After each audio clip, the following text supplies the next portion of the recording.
Hello everybody, welcome back to Let's Play Hearts for Kaiserreich. That's French Republic. Let's continue on for last off. So we have been aligning ourselves more and more with the Gaulle. We've taken his military advice, and soon the other marshal retires. Yeah, we're definitely going to bring in the Gaulle here. A career soldier and war hero Marshal Francis d'Esprit announced his retirement today.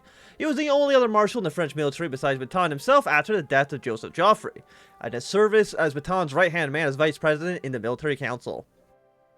In charge of military affairs, when Marshal Pétain was too preoccupied with a more stately business, now that he is gone, the marshal will have to choose who will serve as his replacement. His true protégés, both war heroes and up-and-coming officers, Charles de Gaulle or Henri Modic, are expected to choose to ascend to one of these highest of responsibilities. Such promotion will be seen by many as appointing successor to the Lion of Verdun, now an old man. Should Modic be appointed, it is likely that he will be seen as Pétain's successor, and the move would be perceived as a clear endorsement of Modic's plan for sweeping military and political reforms. Picking de Gaulle, a much younger man, closer to Pétain, and a knowing sympathizer of the marshal's unabashed distrust of parliamentarianism, would certainly be perceived as a way to hold on to power for some more time while better preparing his eventual heir to succeed him. Alternatively, Pétain could simply not appoint a successor to Francis d'Esprit, guaranteeing that the hero of Verdun will once again take an active interest in military matters and centralize power around himself. So you start being Field Marshal, de Gaulle gets promoted to Field Marshal, National Populist, old... Get some army experience gain. Max planning goes up by a little bit, and forward land speed goes up a little bit. Because right now you're 2523. I mean, you're definitely just better than the Gaulle, so we're gonna keep you in charge, even though I feel like you're probably going to end up dying. I mean, if you're, because we know eventually the Gaulle is going to take over the country, right? And with that in mind, does it even make sense for us to even promote this guy at all? Because we're basically going to be wasting our command power for no reason if he ends up just biting the dust.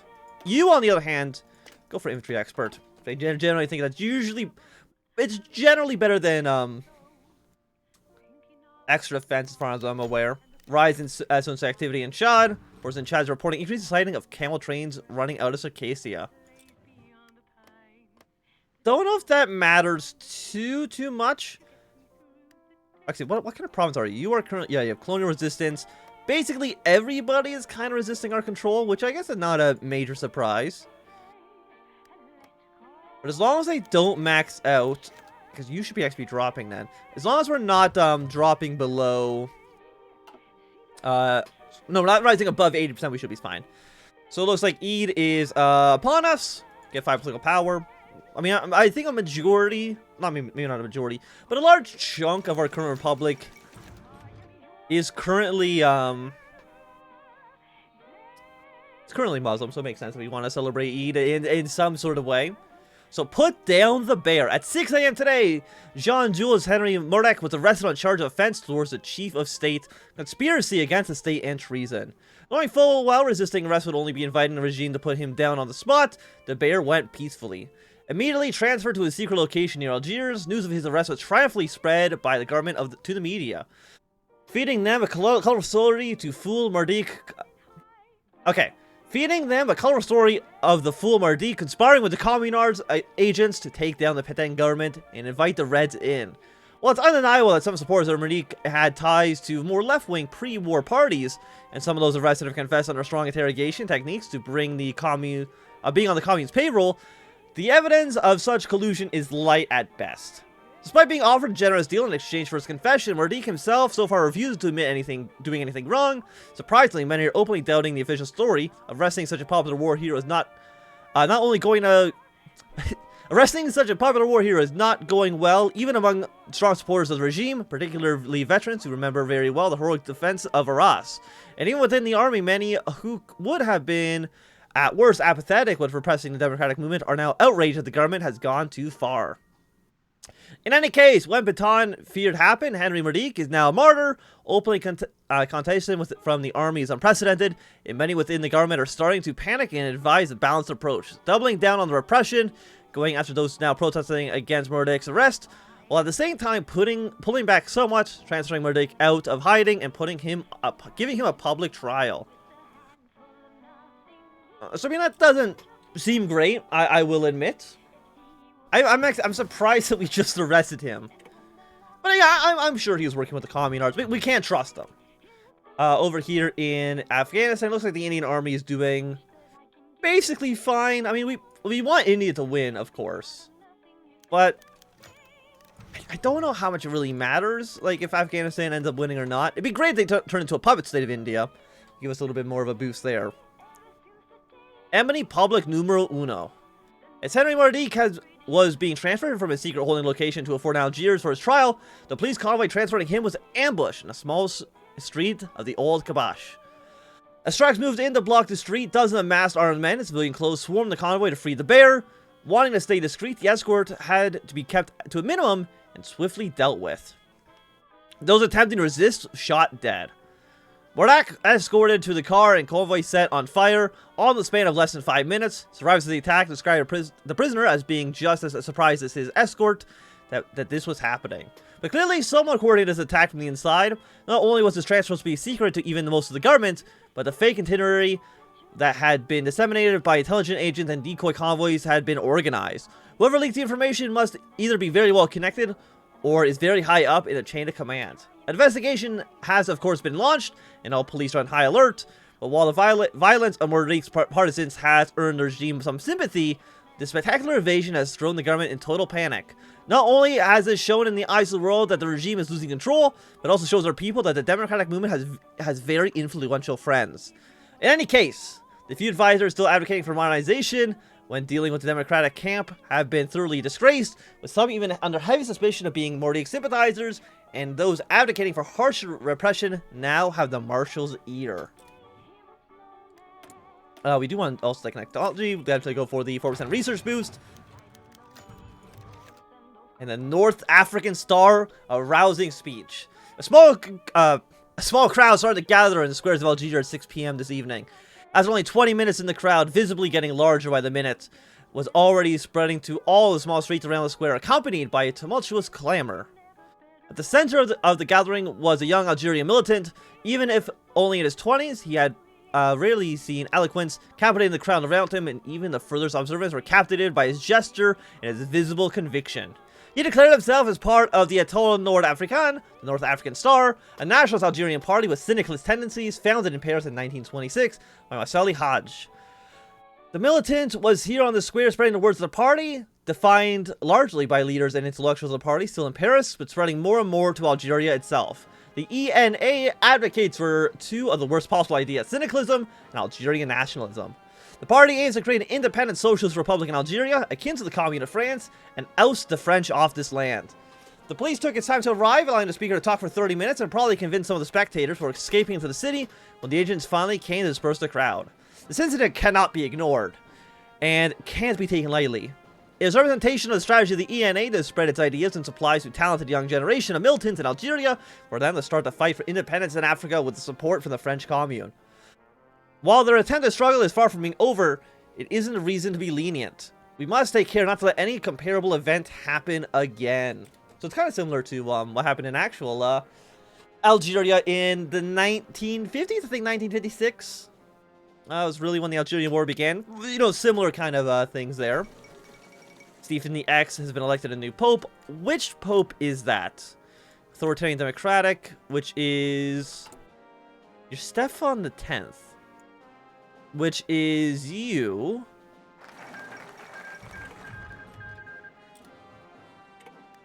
Which I think is like the more liberal-minded. Like, I think you're like the more liberal one. That's okay.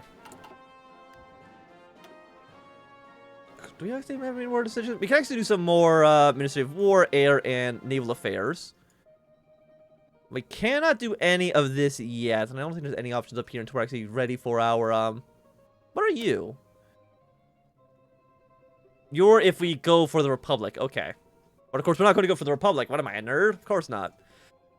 So I guess we'll go for the Ministry of War. 70-day focus is fine. And we could start trying to build up the Trans-Sahara Railway. Like a power gain, consumer goods. Invite investors.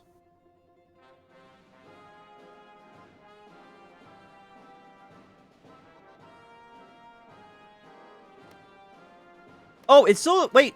Oh, so these actually don't work. Let me just actually see this. Like these actually don't work yet.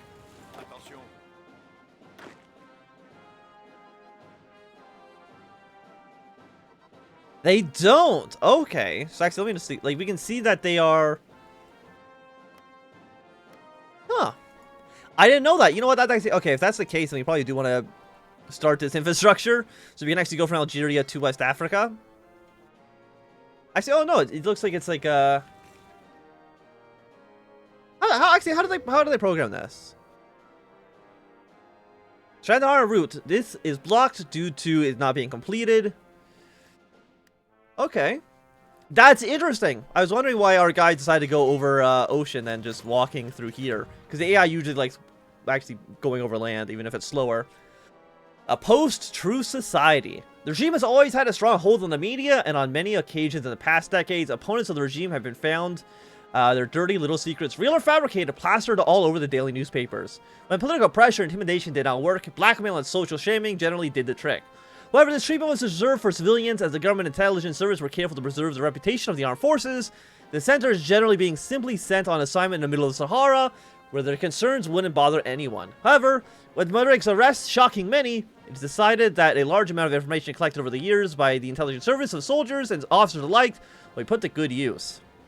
The latest victim of such attempted blackmail was Admiral Lucien Lazare, a known supporter of Mordik and well-liked, successful, and above all, morally irreproachable officer. The man has refused to back down when approached by our agents and denies any accusations lobbied against him.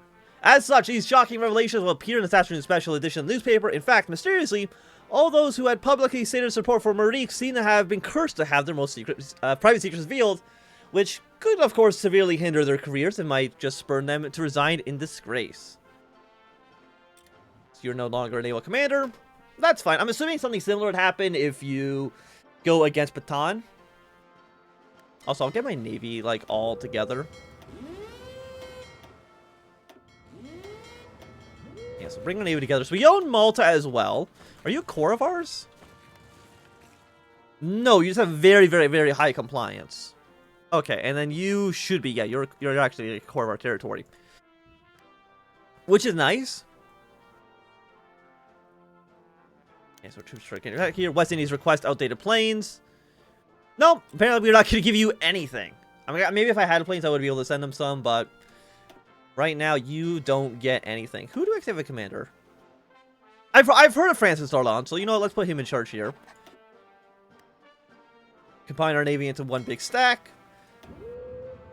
Move them towards Algiers. I know our fuel situation is, like, not great.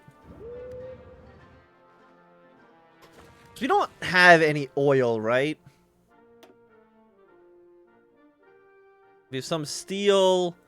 Got some steel in the north, but no oil. We got some rubber in the Congo, but that's, of course, owned by Middle Africa. Mostly oil's over here. Or down in Texas. But they're going to be exploding into a civil war in about a year, so it's not incredibly reliable. But, of course, when that war comes, we want to make sure...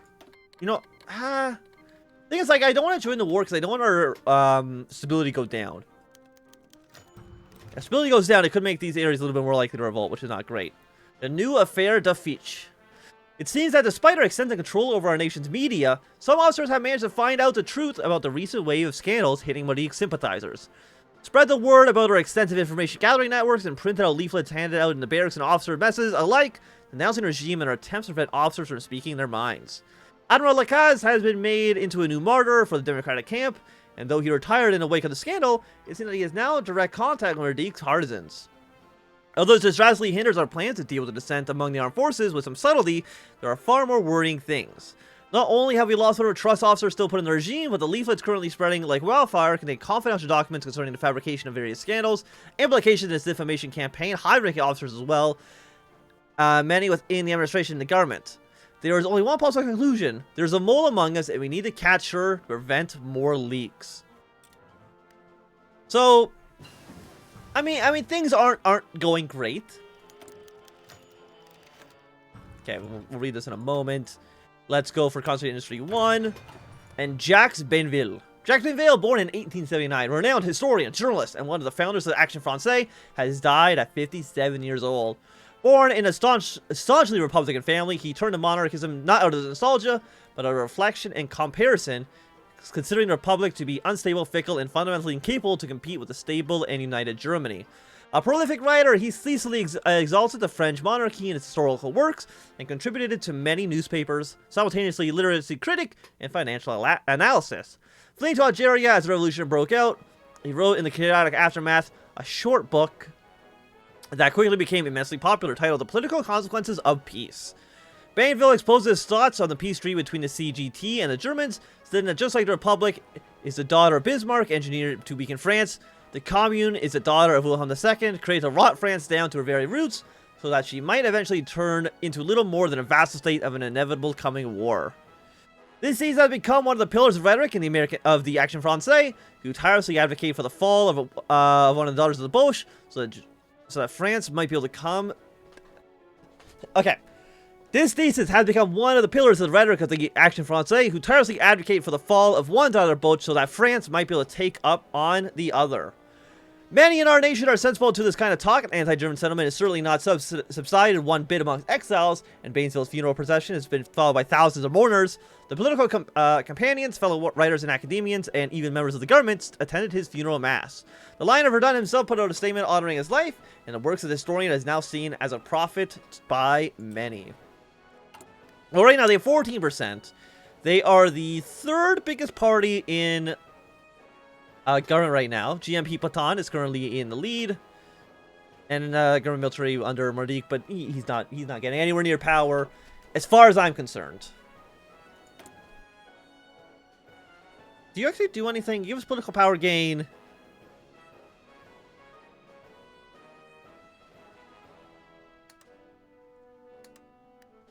Yeah, this seems fine. So right now we're at negative 0.9 because we're goods factory at 3%.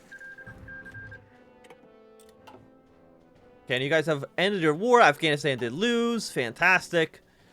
And les parades. The constitutional laws and the military code both prevent the French armed forces, often called the Grand Marche, the Grand Mute, to go on strike. But it seems that following the La Casa affair and the subsequent revelations leaked to soldiers, officers, and eventually the general public, many outraged officers have ignored this principle and suddenly decided to walk out on the streets and protest.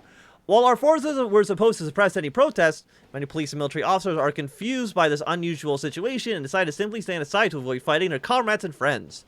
Many civilians are watching this protest out of curiosity. It is now obvious to everyone Baton's rule is far from being popular even within the armed forces.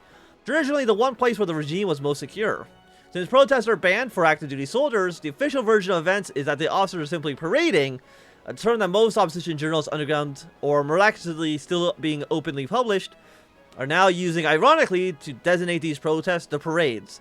They've been going on for days now, and it is time to choose how to deal with the situation. In the meantime, the Second Bureau is still investigating to find a mole that created a ridiculous situation in the first place.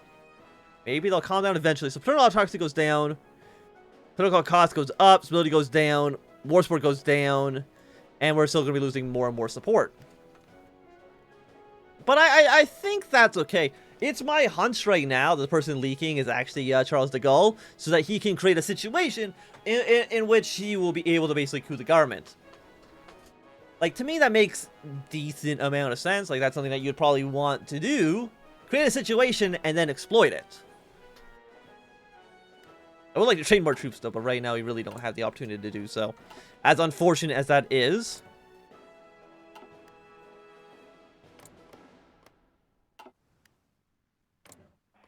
So anything happening in the rest of the world? Poland is having their debates. We'll see which kind of way they go in the future. You are still authoritarian democratic, so I'm assuming you've gone for... Is it the Total Rada or the Coalition with the Nationalists? You've gone down one of these. You've definitely not invited us mostly into government. And Russia still has Kornilov, which I'm assuming probably means that Sanikov's going to be taking over eventually. But we'll kind of see. We don't really know which way the United States is going to go quite yet. What we hope for is the two-way civil war.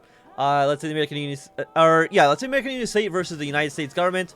I think that's basically the best option for us, as it usually allows the federal government to win, and having the federal government win pretty easily would be quite nice. Okay, so we've gotten you guys done. Queen of the battlefield. At plus 5% attack and defense is pretty good. More recruit population would also be really, really nice. Yeah, so let's do Queen of the battlefield. Get some extra defense and attack. I mean, a little bit more training time. Honestly, it's one of those modifiers that I don't even think about when I'm looking at these focuses. Okay, so it looks like the radical socialists are one here. Everybody else has gone syndicalist. I don't know if France has had their election yet. I believe so, right? Like, I think you are not who the game starts out with, but we'll see. Anything else going on? The Ottoman Empire, of course, is going to have their war soon. I mean, as soon as it's actually going to be like three years from now.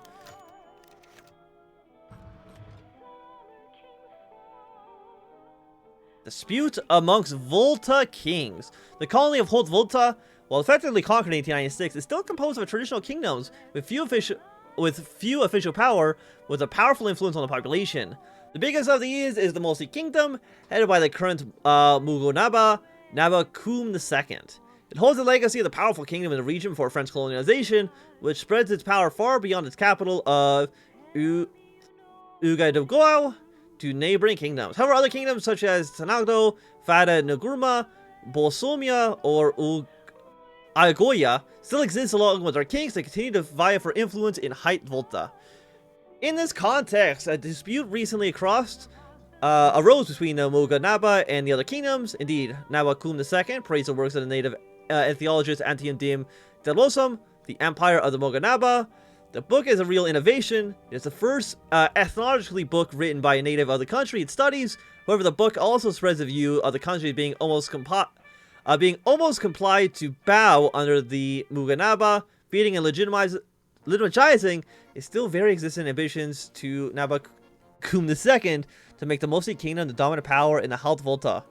Despite his ambition to didn't sit well with the other kings, weary of Mugonaba playing between the interests of the French colonists and those of the population to exert power of the Mosi once again. Representatives of each kingdom came in delegation to the seat of the colonial governor to compel him to take a stand on the matter. Divide and conquer. Or, yeah, no, let's divide and conquer.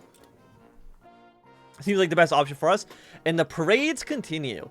The days pass, and yet soldiers and officers continue to parade through the streets, tirelessly joined every day by more and more civilians dissatisfied with the regime. Democrats, disappointed Democrats, even monarchists, emboldened by Murdig's escape and a lack of enforcement against these protests. While the protests have so far been mostly about protesting the regime's policies, they have now taken a radical turn and openly calling for Marshall to step down, believing him unfit to rule even a second more. Though many still hesitate to put the blame on him personally, as some consider him senile under the control of his close advisors, in any case, the number of protesters increased each day, and our forces still refuse to take any active action against them. At best, barring access to the way to the presidential palace and other important government buildings. With discreet but numerous gestures of solidarity between the two, the most radical forces within the regime believe that it would be better to act immediately, and that it might already be too late to stop Murdig still on the run. I believe we need help. I'm pretty sure this is... I mean, the way the first one's phrased, like the little ellipses, typically means that it's the option where you fail and the protest win.